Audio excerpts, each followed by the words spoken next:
Ok. Ahí la ven ustedes.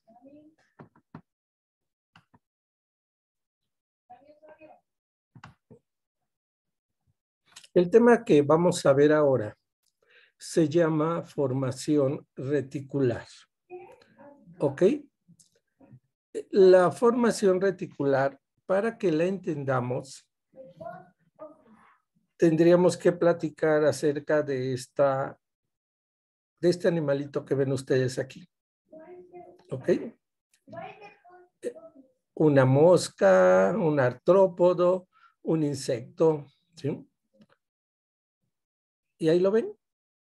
Y observen algo que es interesante. Tiene aquí un gran ojo. Todos conocen que los insectos tienen ojos grandes y son ojos compuestos. Realmente tienen infinidad de ojitos pequeños.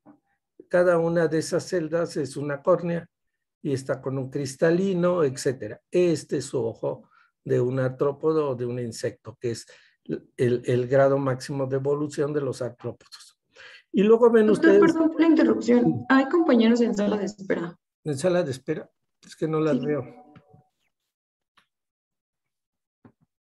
¿Por qué no los veo?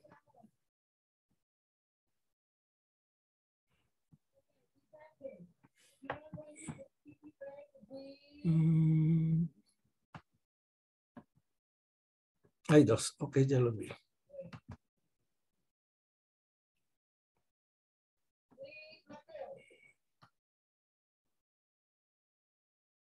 Creo que ya entraron. Ok. Bien.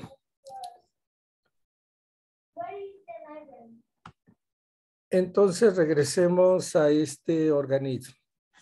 Vean aquí que tiene un cerebro muy evolucionado, porque los insectos son lo último que hay de evolución en la escala de los invertebrados. Y este cerebro es un cerebro ganglionar. ¿Ok? No hay mesencéfalo, no hay tallo, no hay cerebelo, no hay hemisferio. Simplemente es una gran cantidad de neuronas ahí. Y luego vean algo interesante. Ese cerebro se divide en dos. Y en medio pasa la vía digestiva. ¿Lo ven? Y vean que en lugar de tener una médula espinal dorsal, tiene un cordón ganglionar ventral. Este fue el problema de todos los invertebrados. ¿Ok? Los cordados o vertebrados, todos, desde los peces hasta nosotros, tenemos una médula espinal dorsal. Esto azul debería estar acá atrás. ¿Ok? Pero en los invertebrados eso no ocurre. Y eso hace que este cerebro no pueda crecer más y evolucionar. Porque dentro de las teorías ocluiría la vía digestiva, no podría obtener alimentos, tendría problemas en la respiración y moriría. Y por supuesto no hay cirujanos, entonces no podrían hacer nada. Y entonces los insectos por eso no evolucionaron como los vertebrados. Alcanzaron incluso normas de conducta social y adaptativa. ¿Sí? La abeja encuentra azúcar, los componentes para hacer su miel y les avisa a todo mundo. Las hormigas, todas, ayudan al transporte de alimentos para las épocas en que no hay. Entonces, todos estos insectos tienen normas de conducta social y adaptativa, pero hasta ahí se quedan. Bien. Sin embargo, su cerebro y su cordón nervioso ventral les sirve para todas las funciones básicas de sobrevivencia, para volar, para caminar, para alimentarse, etcétera. ¿Ok? Esas son las funciones básicas de un sistema nervioso. ¿De acuerdo? En los vertebrados, ese sistema nervioso primitivo es la formación reticular. ¿Ok? La formación reticular es la que se encarga, junto con otras estructuras, de hacer todo lo que hacen estos organismos. Y entonces, al paso de millones de años, fuimos adquiriendo, ¿sí? Por ejemplo, un día aparece la audición. Los peces no tienen un sistema auditivo. Pasamos a los anfibios y entonces ellos salen a un medio terrestre donde hay ruidos, sonidos. Y entonces la naturaleza, ¿qué hace? Pues genera en ellos, en el proceso evolutivo, un sistema auditivo. Y entonces les va a dar un receptor que a veces está ubicado en las partes más ilógicas de su cuerpo y toda una serie de vías y núcleos para procesar esa información. Y lo mismo pasa con la visión, con el olfato y con todo lo demás. Estos nuevos núcleos y nuevas conexiones son las que hemos estudiado a lo largo del curso. ¿Ok? Y siempre hablamos de que la formación reticular tiene que conocer qué es lo que pasa. ¿Por qué? Pues porque ella es la que se encarga de esas funciones básicas de la vida. Por ejemplo, en la formación reticular están los centros vitales, en bulbo y en puente. Tenemos una lesión de bulbo, generalmente es mortal, porque lesionamos el centro cardiorrespiratorio y entonces entramos en un paro. ¿Sí? ¿Ok? Bueno, la idea es esa. Si ven ustedes este esquema, ¿se acuerdan de él? ¿Sí? Pues son todas las bolas negras, son núcleos que adquirimos a lo largo de millones de años. Y entonces podemos distinguir, por ejemplo, aquí el núcleo espinal del quinto para el dolor, el núcleo grácil y cuneiforme para la propiocepción, el paracuneiforme para la propiocepción inconsciente, y así nos vamos, ¿verdad? El núcleo de la solitario, ¿sí? El núcleo motor dorsal del 10, el núcleo ambiguo, ¿sí? Todos estos son bolitas, ¿sí? Este es un núcleo reticular lateral que forma parte de la formación reticular en médula espinal. Y claro, si aparecieron núcleos, aparecieron fascículos, conjuntos de fibras que llevan la información. Por ejemplo, aquí está parte de lo que es el haz espinal del quinto, los espinos cerebelares, el fascículo cuneiforme, el fascículo grácil. Aquí ven el menisco medial, que se forma por las fibras de grácil y cuneatus, que se cruzan en la decusación sensitiva. Entonces, todos estos núcleos quiero que se les quede el concepto que son núcleos de nueva creación, núcleos que aparecieron a lo largo de millones de años para dar origen a vías del dolor, a vías propioceptivas, a vías auditivas, etc. Y todo lo que está en blanco, que no es ni bola negra ni bola blanca, es tejido nervioso, es sustancia gris y sustancia blanca que está dispersa, ¿sí? Como las nebulosas, no las vemos a simple vista, vemos las estrellas. ¿Qué es esta sustancia blanca? Es formación reticular. Entonces, todo lo que no es un fascículo específico o a veces tan inespecíficos, ¿sí? Y núcleos, es formación reticular. Entonces, todo esto blanco, vamos a ver ahorita que está ocupado por núcleos, pero núcleos dispersos, conjuntos de células que no forman un conglomerado visible. Algunos núcleos sí, de la formación reticular, pero la mayor parte de ellas no son visibles. Y entonces, por eso se le llamó formación reticular, por esa situación dispersa que tienen esos núcleos. Y entonces decimos que la formación reticular se localiza generalmente en la lámina 7. ¿Se acuerdan que es sumamente extensa? Ocupa la mayor parte del asta lateral y el asta anterior en su región lateral, ya que la lámina 8 es medial. Bueno, en esa lámina 7 es donde se encuentra lateral la formación reticular. Por ejemplo, es un núcleo compacto en bulbo, que es el núcleo reticular lateral. Entonces, algunas veces sí encontramos algunos núcleos visibles, la mayor parte no. ¿Dónde se sitúa?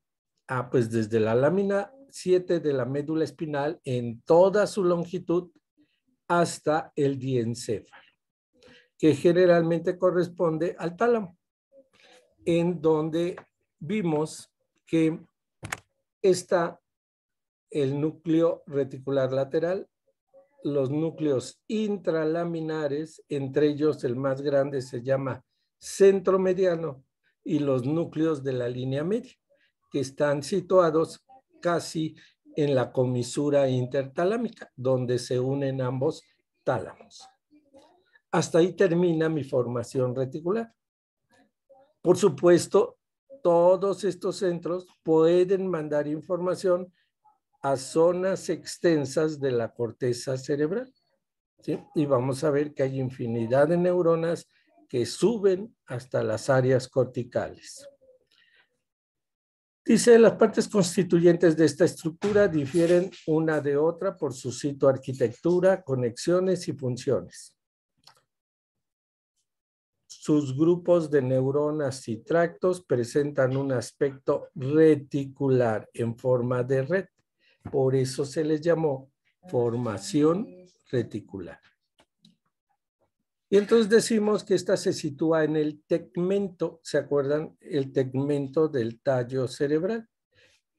Recuerden que en mesencéfalo tengo el pie del pedúnculo, en puente la protuberancia y en bulbo las pirámides. Bueno, esa zona es motora, porque por ahí descienden todos los fascículos motores.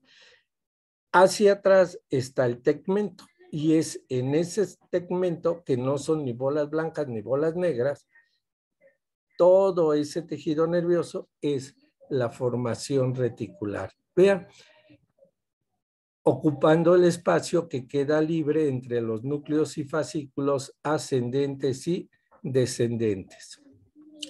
Se dice que está constituida por una densa formación de fibras orientadas tanto longitudinalmente como transversalmente, y que encierran muchos grupos celulares. Estos son los núcleos de la formación reticular, que casi no hemos estudiado. Este sería el aspecto de red, neuronas dispersas, ¿sí? Y una gran red, ¿sí?, de conexiones, que no las vemos. Lo interesante es que estas neuronas presentan dendritas muy largas y axones que se ramifican mucho, profusamente. Y vean lo interesante. Una neurona de la formación reticular puede recibir más de 4,000 conexiones sinápticas y establecer, eso es convergencia, o sea, le llegan, y a su vez establecer conexiones sinápticas con más de 25,000 lugares. Entonces, esto es un mundo, es algo que no podemos concebir. Imagínense una neurona que recibe información de todos lados y manda un axón que se ramifica y puede establecer hasta 25,000 contactos sinápticos. ¿Sí? Entonces, la función de la formación reticular es sumamente compleja. ¿Ok?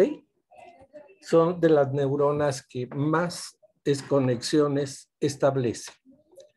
Y entonces podemos resumir algunas de las funciones de ella. Y la primera maneja el ciclo sueño-vigilia. Es la que nos manda a dormir o nos despierta. ¿Ok? Estamos dormidos. Puede haber infinidad de ruidos, el sonido de una ambulancia.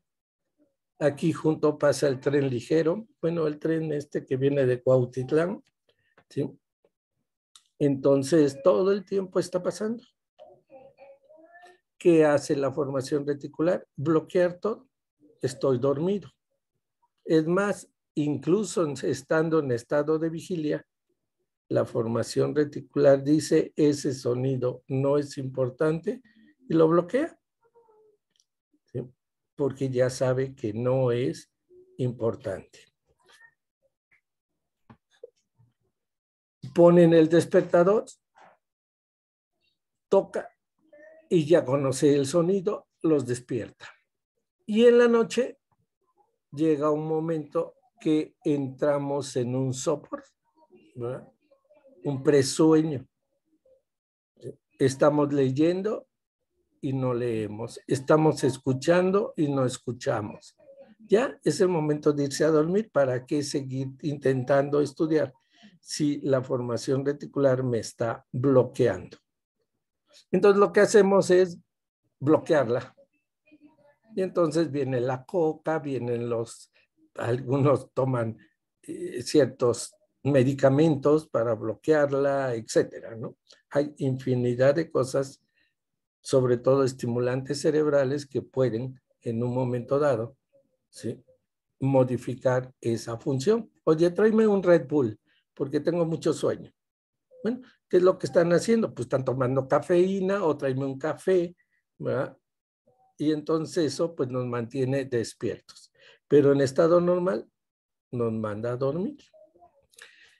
Maneja el dolor. Los centros de control del dolor de la sustancia gris periacueductal forman parte de la formación reticular. ¿Ok? Sí. Y entonces entra la información de dolor de X parte de mi cuerpo. Y si estoy dando clase, pues la formación reticular lo bloquea. Oye, es más importante la clase de tu estímulo del dolor, de la rodilla, del pie, de lo que quiera. ¿Sí? Entonces la bloquea. Entonces maneja el estado de alerta, vigilia y nos mantiene conscientes, despiertos. Ok, me van a operar. Ya estoy ahí en la mesa quirúrgica, ya me canalizaron y de momento el anestesiólogo dice, oiga, empieza a contar hasta 10 y empieza a inyectar el anestésico. ¿Qué es lo que va a hacer? Nos manda a dormir el anestésico. ¿Ok? Bloquea ciertos centros de la formación reticular del medicamento y entramos en un sueño profundo. ¿Sí? Perdemos la conciencia. Ahora, por sí sola la formación reticular pues nos manda a dormir. Es un estado también de pérdida de la conciencia, ¿sí?, a la que no le tenemos miedo. A la cirugía sí. Despertaré, no despertaré, me despido o qué hago, ¿no?, con mis familiares, ¿sí? El miedo. Pero cuando se van a dormir, pues no les pasa eso. Y si les pasa eso, necesitan un psiquiatra, porque pues tienen problemas, ¿ok?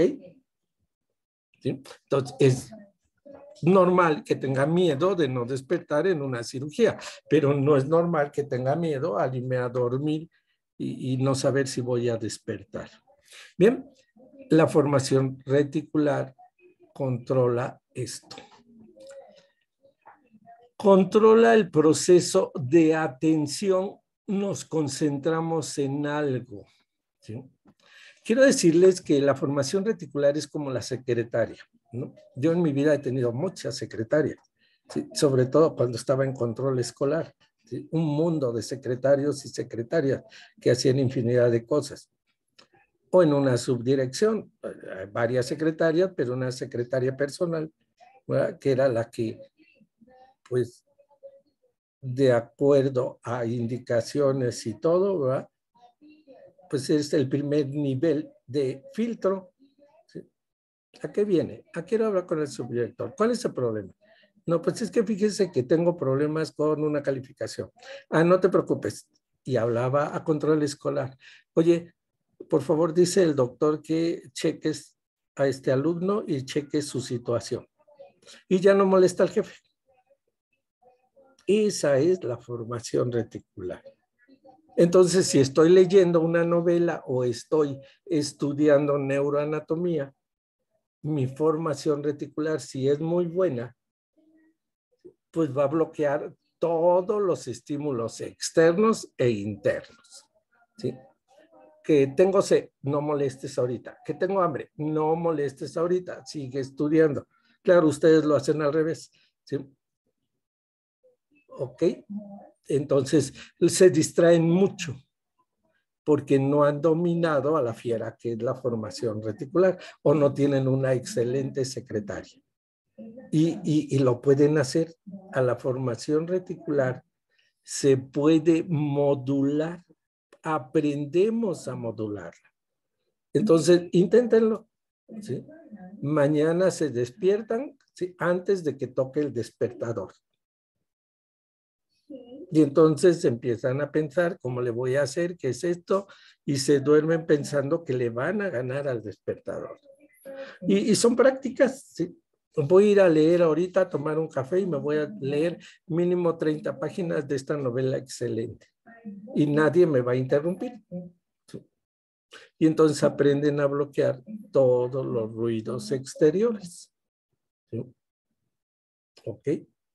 Entonces, muchas funciones de la formación reticular son factibles de ser modificables por funciones cerebrales superiores. Y es vital esa gran cantidad de conexiones que establece, hace que podamos bloquear cualquier cosa. Todo lo que no sea importante. Y entonces un día van a aprender a concentrarse perfectamente bien. Vean, controla todas las fases del sueño. ¿Sí? Por supuesto, la formación reticular tiene conexiones importantes con el sistema límbico. ¿Sí? Y el sistema límbico influye sobre ella y la formación reticular sobre el límbico. Entonces, si yo tengo un problema, ¿verdad?, que no resolví o que no está resuelto, me acuesto a dormir. Y entonces dormimos con la mandíbula apretada, con los músculos contraídos y pues no descansamos.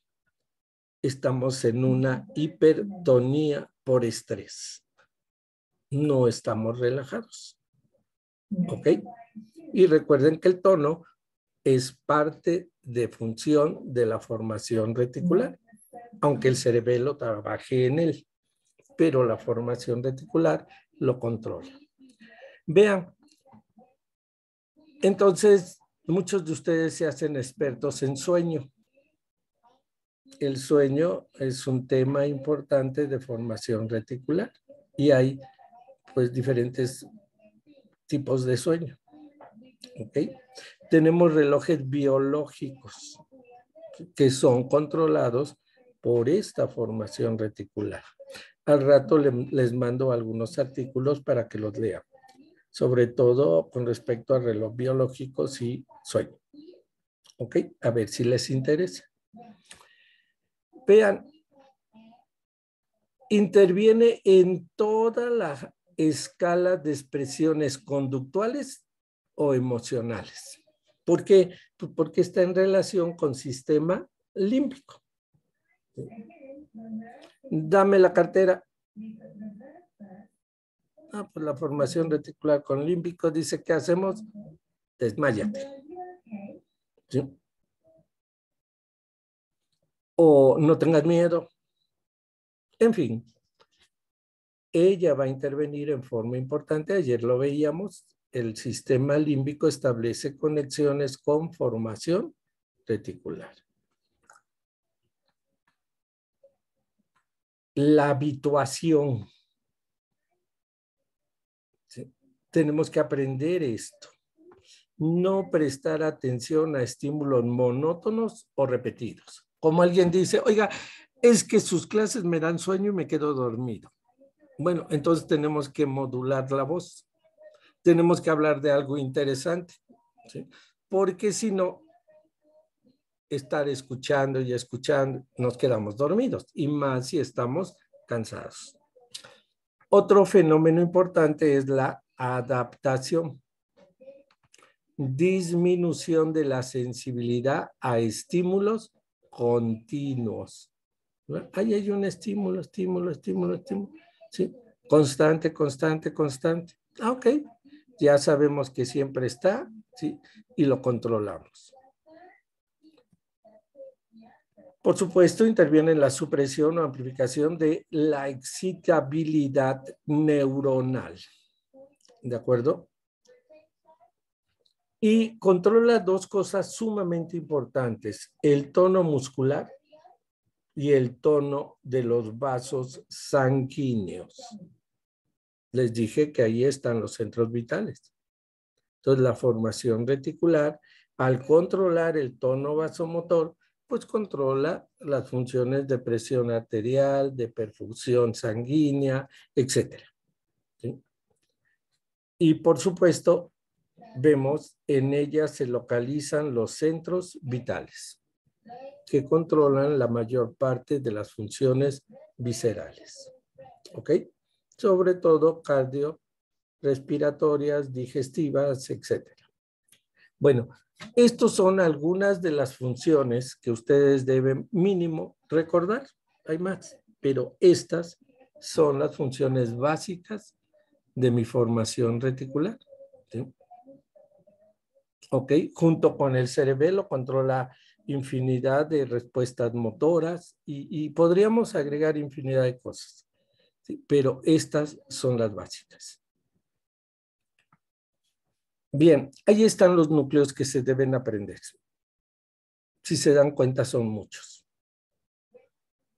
Entonces les marqué con azul los que no deben olvidar. Y los demás, pues pueden olvidarlos, no hay problema. ¿Ok? Entonces iniciamos. Vean, núcleos del RAFE. ¿Qué es el RAFE? La línea media del tallo cerebral, del mesencéfalo, del puente, de la médula espinal. Ahí en la zona medial voy a tener todos estos núcleos. Y entonces a veces intentan aprendérselos, ¿sí? Y se dan unas confundidas con todas y con todos. Quizás vale la pena aprenderse unos cuantos. ¿Sí? Vean, si yo digo núcleo del RAFE, núcleo oscuro, núcleo pálido, núcleo magno, núcleo del RAFE pontino, núcleo central superior, núcleo del RAFE dorsal, núcleo tegmental dorsal. Bueno, aquí me están diciendo que hay unos en el puente, otros en mesencéfalo, ¿sí? Pero la verdad es que no conozco a nadie que se lo sepa. ¿Sí? Ya si se dedican al estudio de formación reticular algún día como pipis o investigadores y todo, bueno, pues se tendrán que aprender todos estos núcleos. ¿Sí? Esto es básicamente para investigadores. ¿Qué necesito saber? Que los núcleos del RAFE son muchos, están en la línea media de mesencéfalo, puente y bulbo y son productores de serotonina. ¿Ok? Eso es lo que me tengo que aprender.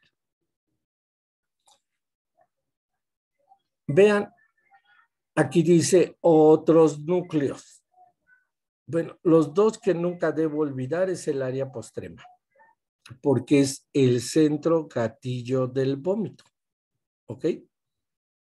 Está ubicado en el vértice inferior del piso del cuarto ventrículo. Es una zona que no tiene barrera hematoencefálica. Entonces, si yo me comí una torta con salmonela, ¿sí? O entró Shigella o entró X bacteria, pues cuando pasa por ahí, son detectados ciertos componentes de estos animalitos y entonces viene el reflejo del vómito. ¿Sí? Es un mecanismo de defensa de la formación reticular.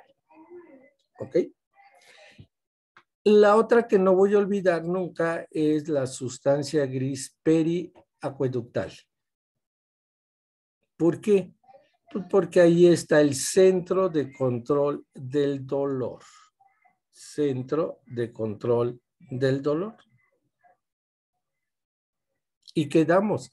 Depende si a mí me enseñaron o no a manejar el dolor.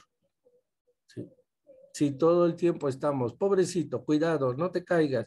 Ay, pobrecito, ven, te caíste y lo sobamos. No vamos a hacer que madure esa sustancia gris periacueductal.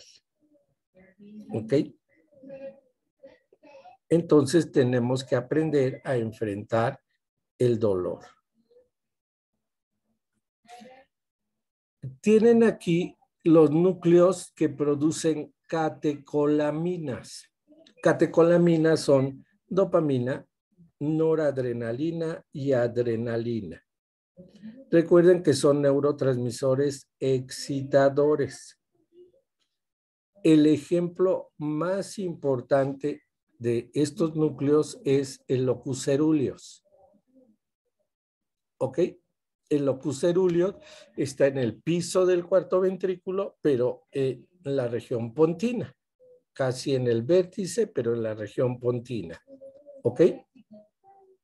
Y esas neuronas de locus coeruleus son las que salen y se van a toda la corteza cerebral. Entonces, en el momento en que suena el despertador, el ruido entra por mi vía auditiva, ¿sí? Y en su trayecto va a dar colaterales al locus coeruleus. ¿Qué hace el locus coeruleus? En ese momento todas las neuronas se activan y van a los diferentes centros corticales y los activan. Es el sistema de activación cortical. ¿Ok? Y en ese momento empezamos a despertar. ¿Dónde estoy? ¿Qué hora es? Etcétera, etcétera, ¿no? Toda una serie de preguntas hasta que digo, ya es hora de pararme, tengo que ir a trabajar o tengo esto, tengo aquello. ¿Ok? Ha activado mi corteza cerebral.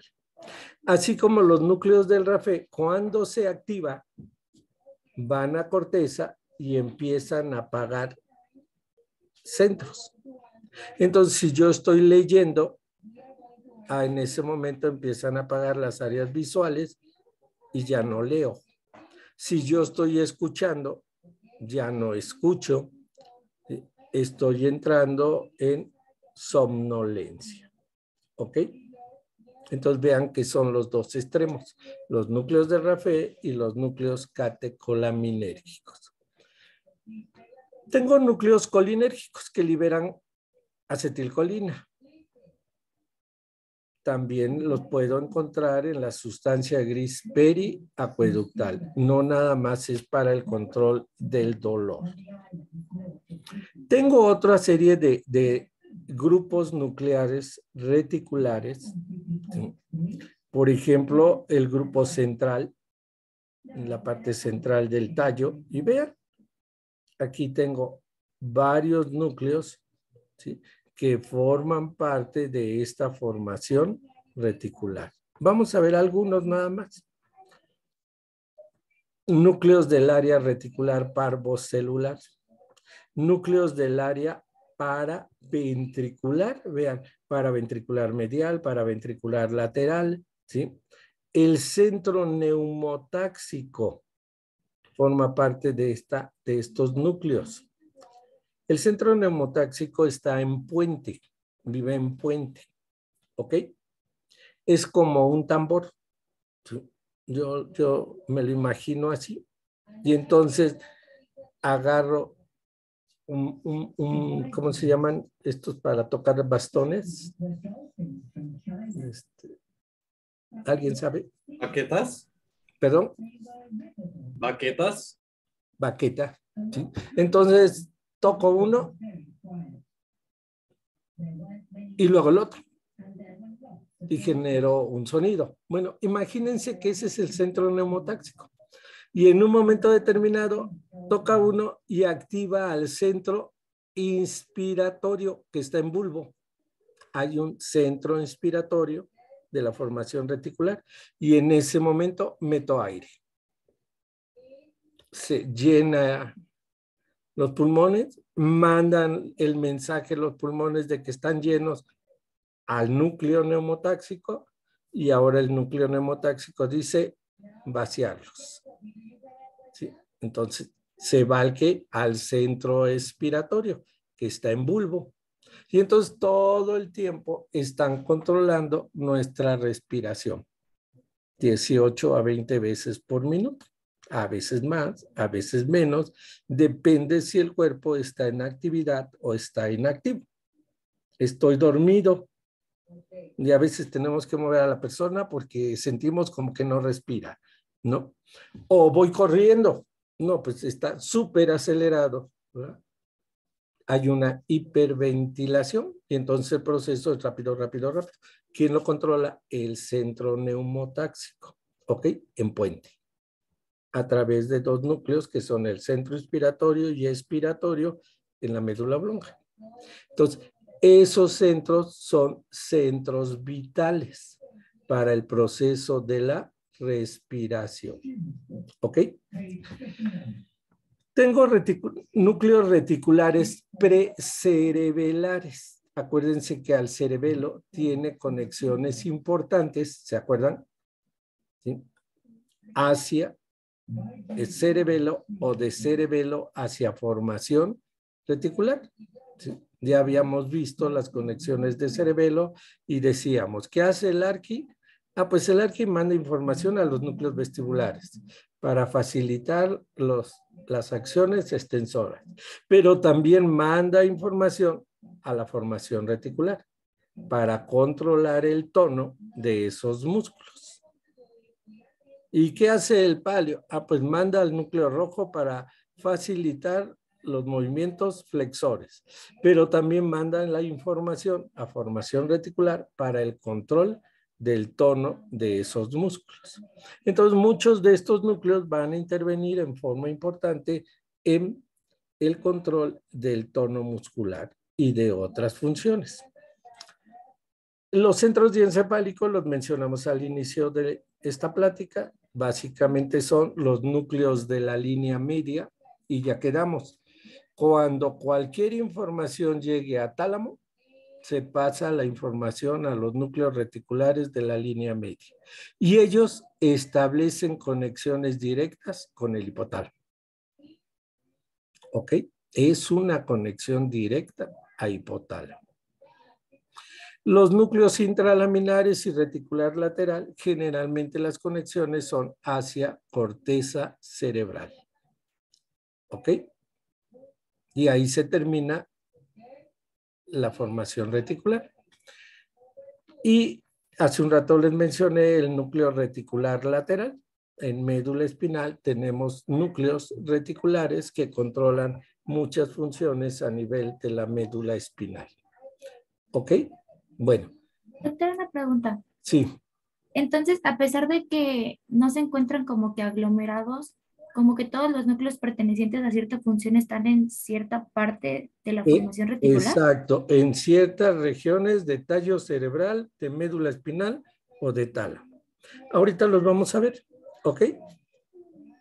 Pero les digo, es muy raro que en un examen les pregunten la función de alguno de estos núcleos, ¿no? Vamos a ver los que sí les pueden preguntar. ¿Vale? El área postrema, el locus cerúleos, que producen, ¿sí? ¿Ok? Lo que acabamos de mencionar. Bien. Doctor, una pregunta rápidamente. Sí. Perdón, en la parte de que dijo de locus cerúleos, que era para como despertar, ¿no? Como Sí, el centro activador cortical. ¿Y el de los colinérgicos, de qué era? No, simplemente es colinérgico. Los serotoninérgicos son los inhibidores. Okay. O sea, tengo un sistema excitador y tengo un sistema inhibidor. Okay. ¿Okay? Catecolaminérgico y serotoninérgico. Aquí dice los núcleos reticulares precerebelares se proyectan a cerebelo y del cerebelo a ellos. Los núcleos del RAFE, fíjense, se encuentran en la línea media del tallo cerebral. Sintetizan y secretan 5-hidroxitriptamina. 5-hidroxitriptamina, que lo conocemos como serotonina. Y vean, se relacionan con el sueño. ¿Por qué? Pues porque van a inhibir. ¿Ok? Si se activa ese sistema, pues nos va a mandar a dormir. Entonces, por eso la importancia de la formación reticular en el ciclo sueño-vigilia y en los diferentes tipos de sueños. ¿Ok? Hay sueños superficiales, sueños profundos, etcétera. Ya leerán ustedes algo de esto. Vean, el área reticular parvocelular. Les dije que íbamos a hablar de algunos. Sus fibras aferentes provienen de la corteza cerebral. La corteza cerebral actúa sobre ellos. Y sus fibras eferentes se proyectan sobre los núcleos motores, vean, de los nervios hipogloso, facial y trigémino. ¿Para qué? Para regular los reflejos de la alimentación. Son funciones vitales, alimentarse. ¿Ok? Pero también pueden incrementar las funciones simpáticas en algunas regiones, por ejemplo en el corazón, y entonces este núcleo me produce taquicardia e incremento de la presión arterial. ¿Ok? Entonces, es un núcleo que va a controlar pues el centro o forma parte de los centros cardiovasculares, porque va a controlar las funciones cardíacas y presión. ¿Queda claro? Entonces me aprendo el área reticular parvocelular, ¿sí? Forma parte del centro vital para el control de las funciones cardiovasculares, así como me aprendí el neumotáxico, el inspiratorio y el expiratorio para las funciones respiratorias o la función respiratoria. Vean, área parabraquial. Sus fibras aferentes provienen del núcleo de la solitario. Entonces esto refuerza lo que habíamos mencionado. Todos los estímulos visceroceptivos que llegan al núcleo de la solitario, ¿se acuerdan? ¿Sí? A través de nervios craneales, van a irse a la formación reticular. ¿A dónde se van? Pues al área parabraquial y a otras áreas. ¿Ok? Yo recibo un estímulo en el núcleo de la solitario, visceroceptivo, ¿y a dónde lo mando? A formación reticular. ¿A qué? Al área parabraquial, entre muchas. Y vean, y de la corteza de la ínsula. Habíamos hablado que la corteza de la ínsula tiene relación con funciones viscerales. ¿Ok? Entonces ya vi que el área parabraquial recibe información de la ínsula y del núcleo de la solitario. ¿Para qué? Para enviar su información al hipotálamo. ¿A qué regiones? Pues al área preóptica. Y también lo manda a los núcleos intralaminares del tálamo. Y lo manda a la amígdala. ¿Sí? Vean, la conexión hacia sistema límbico. En algunos mamíferos es el centro neumotorácico o neumotáxico. ¿Ok? Entonces, área parabraquial, centro neumotáxico. Su lesión que causa pues alteraciones en la respiración, ¿sí? Ya no tenemos ese ritmo respiratorio normal. Ahora tocan 2 veces, una vez, etcétera, y entonces tenemos una respiración de tipo amnésica, ¿ok? Sin ritmo. Oye, ¿qué te pasa? ¿Estás respirando mal? Pues algo está pasando por ahí. A veces puede ser simplemente un estado afectivo conductual que hace que haya cambios ahí. A veces no, ¿sí? ¿Ok? Entonces forma parte, pues, de los centros vitales.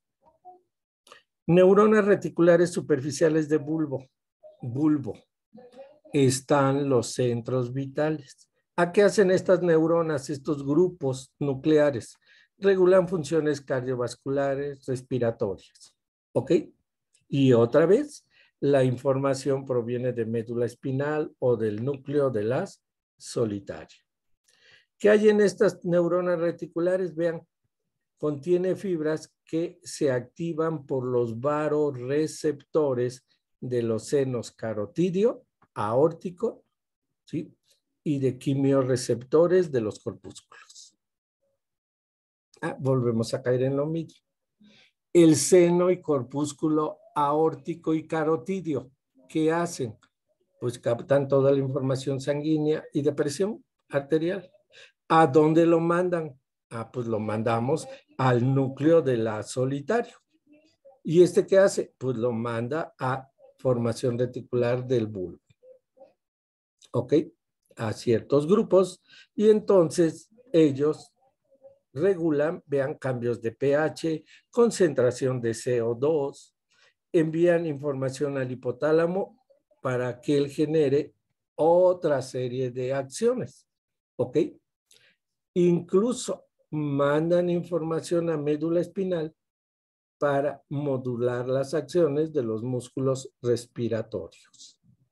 ¿Ok? Entonces, la formación reticular pues se está encargando de estas funciones vitales, ¿sí? Ella solita. Ya habíamos comentado. Si yo en este momento me levanto de la cama, rápidamente y me mareo, pues en unos segundos estos centros tienen que mandar información a donde corresponda para regular todas mis funciones respiratorias y cardiovasculares. Si no lo logro, pues voy a quedar acostado y entonces necesito ayuda. Algo pasó y entonces tengo problemas. ¿Ok? Acuérdense, hay un fenómeno de hipotensión ortostática. Nos paramos rápidamente y desciende. ¿Ok? Bueno, pues estos núcleos de la formación reticular tienen que hacer todo eso. Reciben la información de todos esos centros y la mandan a donde corresponda para que inmediatamente se regularice esa función. Y nosotros pues, ni nos enteramos. Ok, persiste, entonces lo que hacemos es pararnos y decirle, oye, me siento mal, tengo esto. Allá estoy pidiendo ayuda porque mi sistema nervioso, mi formación reticular no me está respondiendo como debe. ¿Ok? Les había comentado que mi padre está enfermo y antier recibí a las 11 de la noche un mensaje, oye, papá está mal. ¿Qué pasó? Se cayó la temperatura a 34 grados, ¿verdad? Tengo un sobrino que es médico, que estudió ahí en medicina también, que nunca quiso ser mi alumno y quiere ser neurocirujano. No quiso ser alumno para que no hubiera cosas de que me pasaste, no me pasaste, qué sé yo, ¿no? Pero no quiso. Va para neurocirujano y es el que está cuidando a mi padre. Entonces, ¿qué hizo? Pues inmediatamente todas las medidas, desde calefacción hasta todo, para pues elevar la temperatura. Y ya pues nos pusimos de acuerdo y ya llegó el momento en que volvió a la normalidad, ¿sí? Entonces, cuando nuestro sistema nervioso no funciona, pues tenemos que, ¿sí?, buscar pues otro tipo de ayuda. Bien. Si ustedes se dan cuenta, este es un esquema, creo, del VAR. Pueden estudiarlo en el VAR. Y entonces vean aquí, casi como vimos las columnas de aferentes y eferentes de los nervios craneales. Pues así también los autores ponen sus columnas. Y entonces, por ejemplo, en rojo dice aquí está el núcleo dorsal del RAFE, núcleo tegmental dorsal, núcleo central superior, núcleo pontino del RAFE, está en puente, núcleo mayor del RAFE, núcleo pálido del RAFE, núcleo oscuro del RAFE. O sea, lo que tenían en el listado anterior, bueno, aquí están en la línea media, son los núcleos del RAFE. ¿Ok? En amarillo, aquí tengo el núcleo pontino reticular, ¿sí? Ok, y tengo el núcleo reticular lateral, lo ven ustedes aquí, ¿de acuerdo? En azul, pues otros, y así nos vamos. ¿Sí? Le dice núcleos del RAFE, ¿verdad? No son catecolaminérgicos, son serotoninérgicos, pero aquí hay algunos que producen catecolaminas, como los mencionamos hace un rato. ¿Sí? Por aquí está el más importante, que es el núcleo locus ceruleus, que debería estar situado aquí, pero bueno, aquí lo pusieron acá. Está situado en el piso del cuarto ventrículo. ¿Sí? Acuérdense del surco limitante. Ahí en esa zona donde termina es donde está el locus ceruleus. Bueno, es una representación esquemática. Realmente en todos los libros van a ver ustedes que cada autor pone los núcleos donde él cree conveniente. Sin embargo, en el VAR podemos distinguir y podemos entender esto. Vean, las zonas punteadas son las que conocemos. Fascículo longitudinal medial, lemnisco medial, ¿sí? Pirámide. ¿Ok? Bueno, el tracto espinotalámico, el núcleo espinal del quinto. Son representaciones. ¿Ok? El pedúnculo cerebelar inferior. Pero observen, hay ciertos, por ejemplo, los núcleos vestibulares, aquí está el coclear, o sea, todos estos son los núcleos que ya vimos, núcleo de la solitario. Y ahora doblen esta mariposa, este bulbo,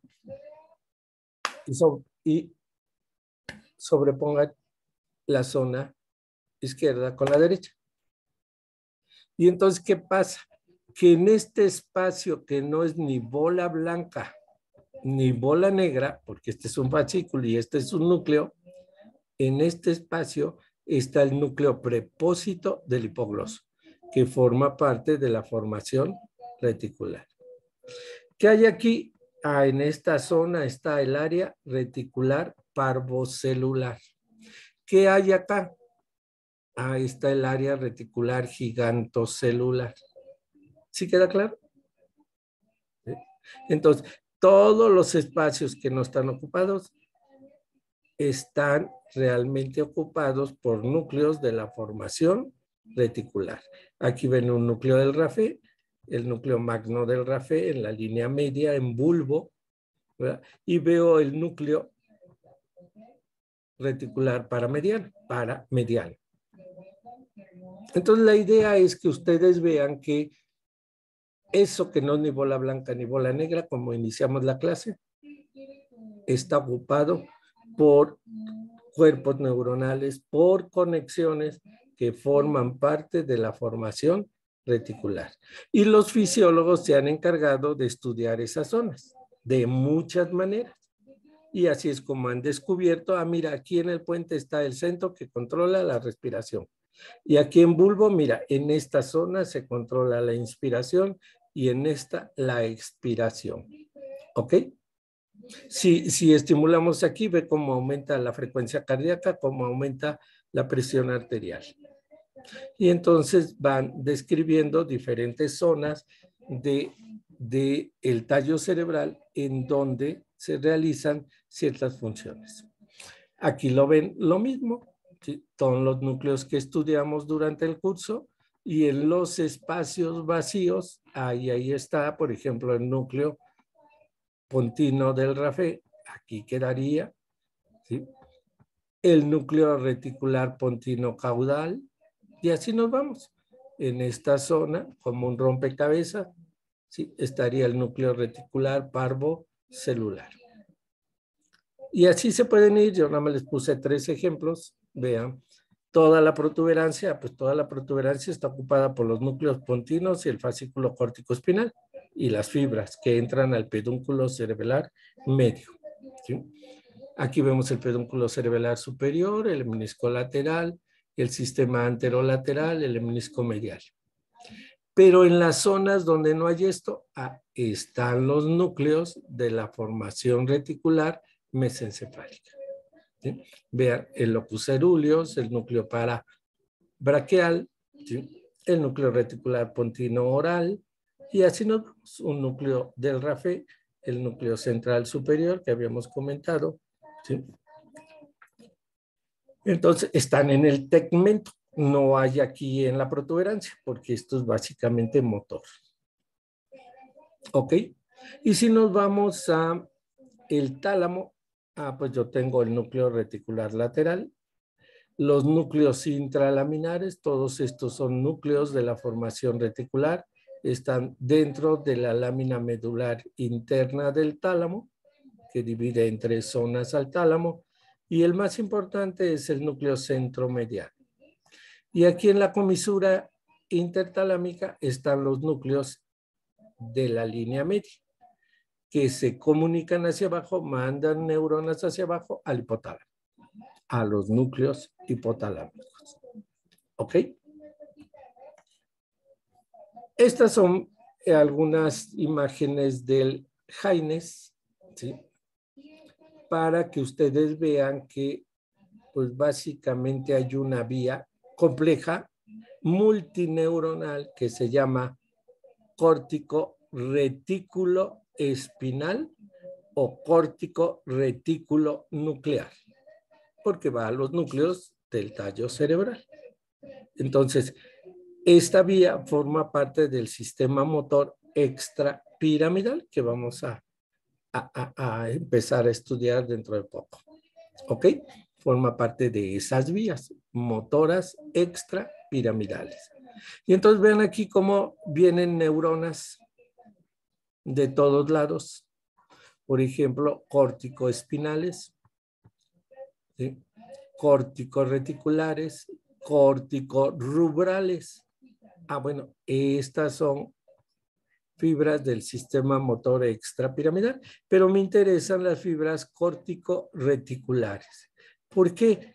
Porque se van a ir a diferentes núcleos de la formación reticular, a centros excitadores o a centros, inhibidores o a centros excitadores. ¿Ok? Y de aquí, pues van a bajar a la médula espinal. ¿A dónde? Pues a las neuronas gamma para controlar el tono muscular. Acuérdense, vean aquí cómo me voy a estas neuronas verdes, ¿sí?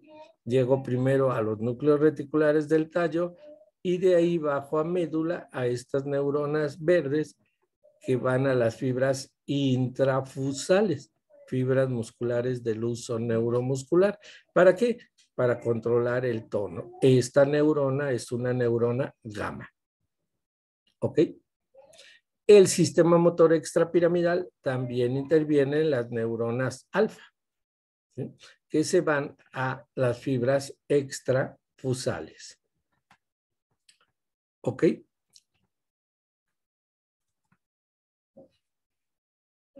Entonces vean de dónde puede venir de la corteza cerebral una información de todas las áreas.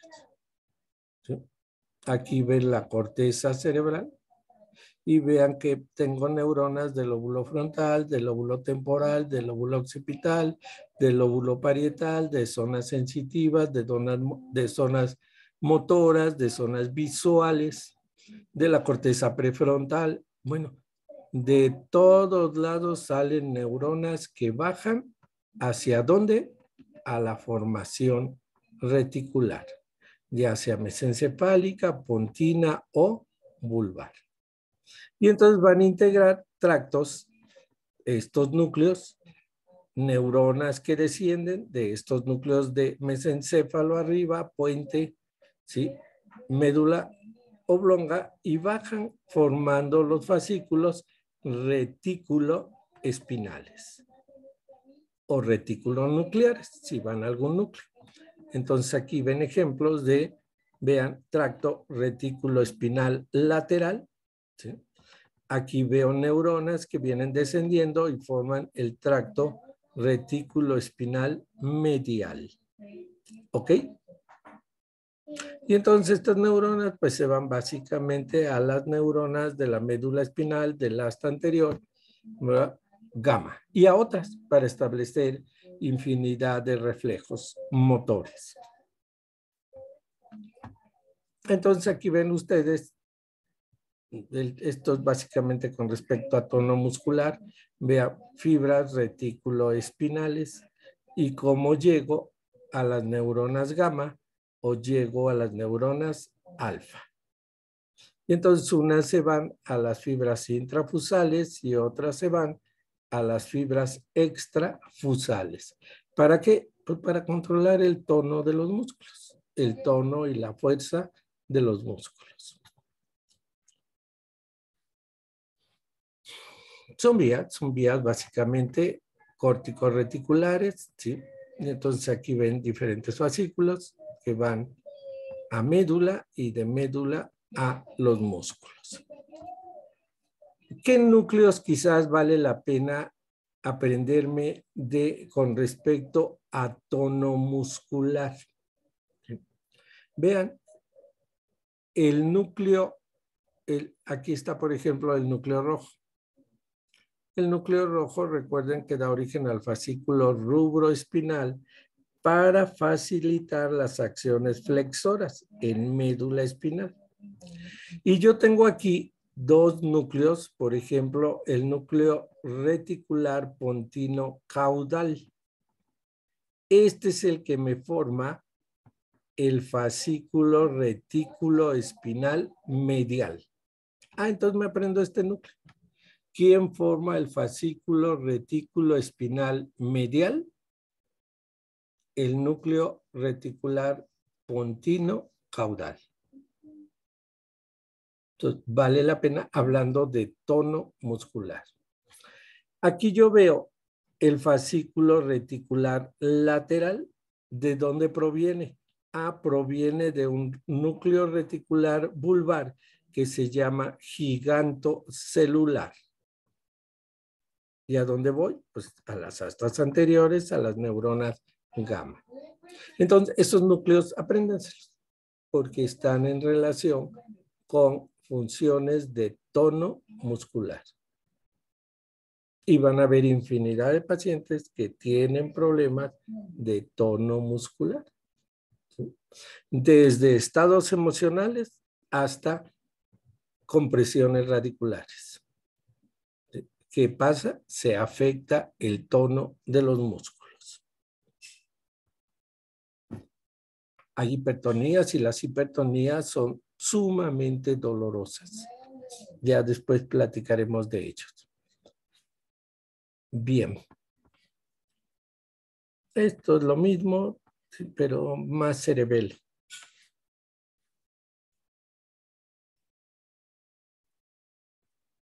Doctor, Sí. ¿me podría repetir quién formaba el fascículo reticuloespinal medial, por favor? Sí, aquí está. Vean, aquí yo tengo, viene desde puente y recuerden, es un núcleo pontino. El núcleo reticular pontino caudal. El medial. Y el lateral, generalmente en bulbo, el gigantocelular. ¿Ok? Que tampoco creo que se los pregunten, pero bueno.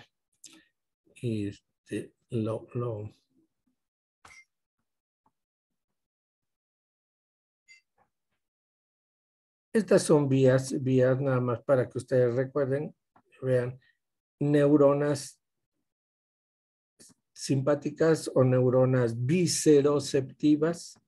Vean cómo llegan, se meten por donde tienen que ir, cadenas simpáticas, nervios espláncnicos, los nervios espinales, la raíz posterior, y llegan al asta posterior. ¿Y luego qué hacen estos? Pues a través de un sistema anterolateral yo puedo ascender, ¿sí? Si es un dolor visceral, y tengo que establecer conexiones con sustancia gris periacueductal. Aquí ven colaterales del sistema anterolateral, vean cómo se van a los núcleos de la formación reticular, y fibras vean, reticulares, ¿sí? Ese término. Yo lo mandé, la información de dolor visceral fue captada en la lámina 1, la mandé por el sistema anterolateral, lo ven aquí, ¿sí? Acuérdense que el sistema anterolateral tiene fibras espinoreticulares. Lo mando a ciertos núcleos del tallo y de aquí me puedo ir a la sustancia gris periacueductal para el control del dolor. ¿Ok? O establezco conexiones con otros núcleos y de ahí me voy al tálamo. O me voy directo por el sistema anterolateral hacia el tálamo. Y de ahí a corteza. Entonces, por un lado, le estoy informando a corteza que tengo dolor, pero por el otro lado, ya activé al sistema de control del dolor. ¿Ok? A través de fibras espinoreticulares y reticuloreticulares. Aquí ven esto mismo, de diferentes vísceras, cómo entran, llegan a la lámina 1, ¿verdad? O a otras láminas del asta posterior, y a través del sistema anterolateral, fibras espinoreticulares ascienden. Y bueno, ya habíamos hablado de que hay vías descendentes que bajan para el control del dolor. Aquí veo la entrada de dolor a través de vías trigeminales, ¿sí? De vías trigeminales, ¿ok? Y también, pues, se manda información, vean, a tálamo, a los diferentes núcleos del tálamo, y observen aquí cómo también puedo mandar información al núcleo centromediano. Entonces, cualquier estímulo va a llegar a su núcleo específico, pero siempre va a haber neuronas que van a llevar la información a formación reticular, tanto de tallo como de tálamo. Y entonces el centro mediano es uno de los núcleos que más información recibe, ¿sí? Para procesarla desde el punto de vista reticular. ¿Ok? Y bueno, esta vía que ya también la habíamos visto es la vía descendente para el control del dolor a nivel de la lámina 2 de Rexel, ¿sí? Que proviene de ¿dónde? De la sustancia gris periacueductal. Vean, neuronas que producen endorfinas. ¿Ok? Ya habíamos hablado que es una morfina endógena. Lo que quiero que vean en estas imágenes es, vean, tallo cerebral, aquí veo el tallo cerebral, veo la formación reticular, ¿sí? Y veo cómo esta formación reticular mesencefálica puede enviar información a los núcleos del tálamo, por ejemplo, los núcleos intralaminares. ¿Sí? ¿Ok? Y entonces estos pueden mandar información a corteza. ¿Ok? A diferentes regiones. Vean aquí el núcleo basal de Meyer, es un núcleo también reticular que tiene relaciones con funciones reticulares. Quiero que vean aquí cómo hay neuronas. Vean el locus coeruleus, ¿sí? ¿Ok? Por aquí debe haber una diapositiva, esta. Vean el locus coeruleus, cuando se activa por un sonido, por un movimiento, por lo que sea, inmediatamente vean cómo sus neuronas viajan, ya se me perdió el cursor, y van a activar infinidad de centros subcorticales y a la propia corteza. ¿Ok? Y establecen conexiones pues, con otros núcleos que nunca hemos visto, el núcleo basal. Vean aquí, es el productor de acetilcolina, la amígdala, ¿sí? Vean cómo puedo llegar al núcleo putamen, ¿sí? Aquí está el núcleo putamen. Puedo llegar al núcleo accumbens, ¿sí? Y entonces generar respuestas de acuerdo a las funciones de esos núcleos o irme directamente a corteza y activar todos los centros corticales. ¿Ok? El área tegmental ventral, vean que establece conexiones importantes con la amígdala, forma parte de la formación reticular y vean cómo sus neuronas, ¿sí? Generalmente vía cíngulo, establecen conexiones con todas las áreas corticales. ¿Ok?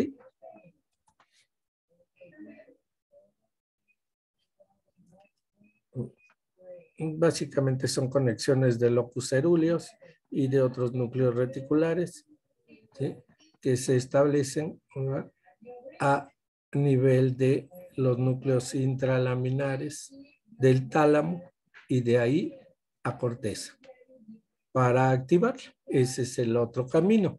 Uno es directo y otro es vía tálamo, vía núcleos reticulares del tálamo. ¿Sí? Aquí ven, por ejemplo, los núcleos colinérgicos basales en prosencéfalo y cómo salen directos hacia corteza cerebral. Yo les decía que los núcleos reticulares de tallo no necesariamente tienen que mandar la información a tálamo.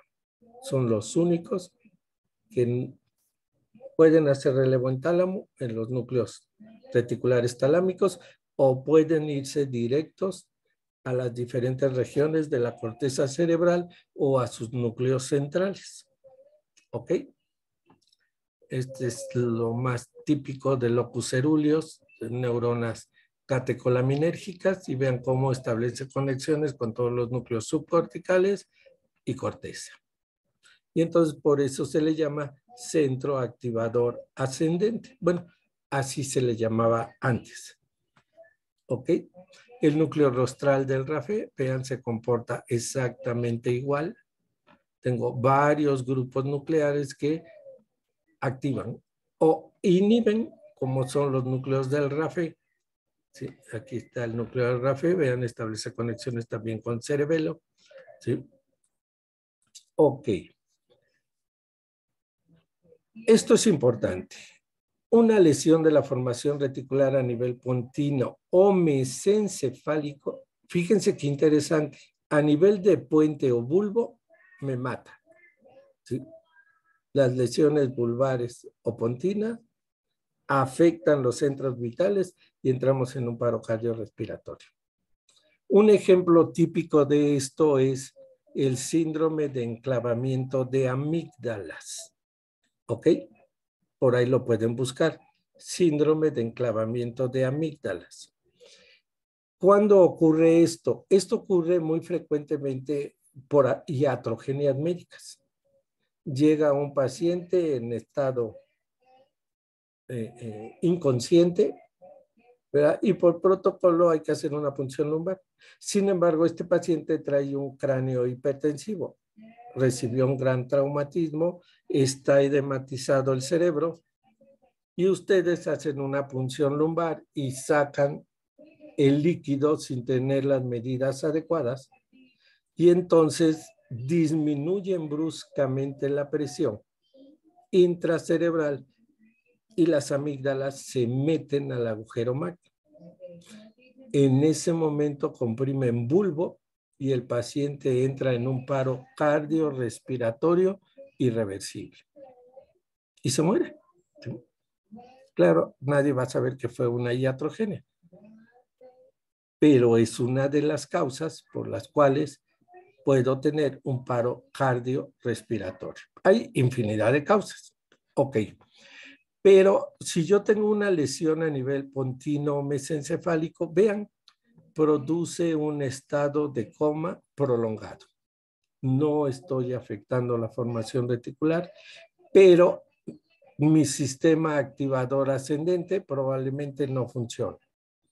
¿Sí? Y entonces no puedo despertar. Bajo la acción de los anestésicos se suprime la transmisión de impulsos en la formación reticular del tronco, lo que condiciona pérdida de la conciencia. Y esto es lo que pasa cuando nos inyectan vía intravenosa un inductor de la anestesia. Y claro, ya después, pues todo el aparato para mantenernos inconscientes. Algo que van a ver ustedes en neurología más adelante es la escala de coma de Glasgow. Aquí nada más se las menciono, nunca se las pregunta. ¿Sí? Esta escala se utiliza en pacientes que han sufrido algún traumatismo, que tienen algún problema, ¿sí? Y vean vean por ejemplo apertura ocular. Si es espontánea, lanzo un rayo luminoso o lo veo, ¿verdad? 4. Al estímulo verbal, la respuesta es ocular, 3. Al estímulo doloroso, está inconsciente, 2. Ausente, 1. Respuestas verbales, conversación normal, ¿qué le pasó? ¿Por qué está así? 5. Y nos responde bien. No nos responde bien, 4. Respuestas inapropiadas, 3. Sonidos que no comprendo, 2. No responde, 1. Y así nos vamos. Respuestas motoras normales al hacer cierta acción, localización del dolor. El paciente retira la extremidad si tiene dolor. 4. Hay rigidez en flexión, una postura de decorticación, ya tengo problema. 3. Rigidez en extensión, postura de descerebración. 2. Entonces, esto lo van a aprender, sobre todo cuando son socorristas, ¿sí? No hay respuestas, ausente. 1. Esto me indica el estado que presenta ese paciente en el momento en que llegamos. Sobre todo, les vuelvo a insistir en procesos, en accidentes automovilísticos, en caídas, qué sé yo. ¿Sí? Entonces, se aplica esta escala, que tiene que ver mucho con formación reticular y estado de conciencia. ¿Ok? Ahí la revisan, si encuentran algo lo leen y voy a dejar de compartir. Realmente esto es todo lo que ustedes deben a este nivel conocer de formación reticular. ¿Ok? Vamos a pasar a preguntas, dudas.